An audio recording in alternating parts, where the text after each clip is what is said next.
E aí, pessoal, vamos começar mais um episódio do podcast Os Sócios. Quem fala é Bruno Perini, host do podcast. Estou aqui, como sempre, com Malu Perini, minha esposa, host e rosto dos Sócios. Olá, pessoal. Sejam bem-vindos a esse episódio especial, né? Exatamente. Mas agora vamos entrar na temática do livro. Sim. Então vamos falar um pouco mais do Homem Mais Rico da Babilônia. Como eu disse, é um clássico das finanças. É um livro curto, muito bom para quem quer começar.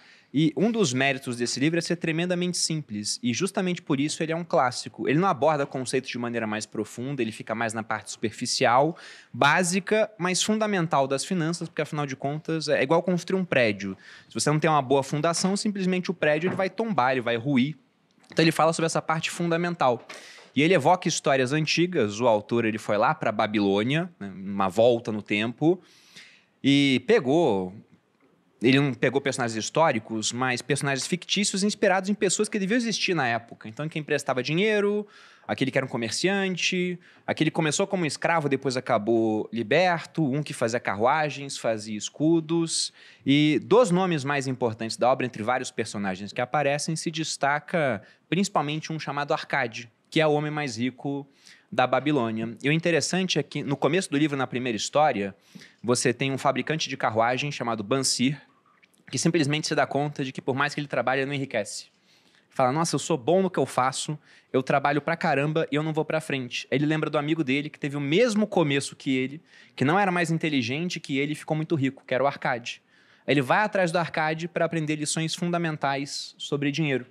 E aí começa o livro e depois se traduz em uma série de outras pequenas histórias. Mas eu queria saber, para começar, o que vocês acharam do livro. Já tinham lido antes?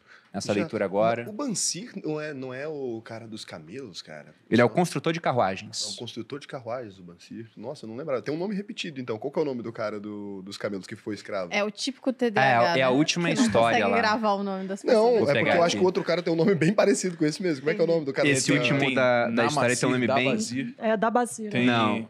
É, o da Basira é o que vende camelos. Isso, É porra. isso. É da Bacira. É, da isso aí. Bacira. Nossa, Ô, gente, não, mas- É que Só tem vários deixar que foram claro escravos, né? que eu Porque é fui uma a- época muito antiga. Sim, é.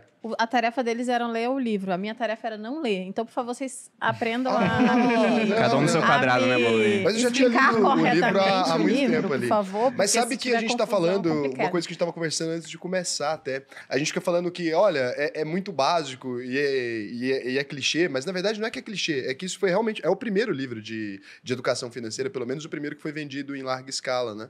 Então, como é o primeiro, a gente tá falando que tudo que a gente entende como clichê é porque esse livro deu muito certo. E aí, verdade. como ele funcionou muito, as bases de tudo que a gente foi ensinando pras pessoas, na verdade, Veio elas dele. vêm daí mesmo. Ele criou o clichê de finanças. Ele inventou o clichê, não era clichê antes dele. Então não é básico também, não era básico antes dele. Ele foi tão bem sucedido no trabalho dele que a gente fala que é básico hoje em dia. É. Muito bom. E parece que os ensinamentos que você vê desde lá de 5 mil anos atrás, acho que talvez deve ter sido como o período que se remete à Babilônia Antiga, à Mesopotâmia, são tão atuais hoje. Porque quando você começa a pegar esses ensinamentos que, de forma fictícia, não, por sinal, eu não sabia que era fictício, eu cheguei aqui jurando que tinham tábuas de argila que foram escavadas e esse não está registrado lá. O Raul, ele disruptou a minha cabeça, assim, eu fiquei muito mal agora, assim, parece que eu acabei de descobrir que Papai Noel não existe.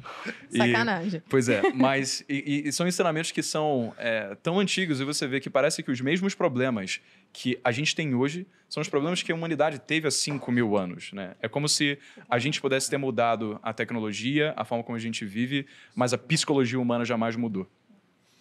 E você, Pichicha? É isso, eu acho que é um best-seller exatamente porque a gente consegue pegar os ensinamentos lá da Babilônia, que ele fala, e trazer para hoje em dia. Então, a gente estava conversando aqui antes do podcast que parecia algo surreal, né? E ainda parece para muitas pessoas algo surreal economizar 10% do que ganham. E foi ali uma mudança, um marco na vida da Babilônia, quando o Arcade vai lá e passa os ensinamentos para a população de acordo com o pedido do rei. Inclusive, eu ia perguntar para a audiência, quem aqui guarda mais de 10% da renda? Vamos abordar essa parte.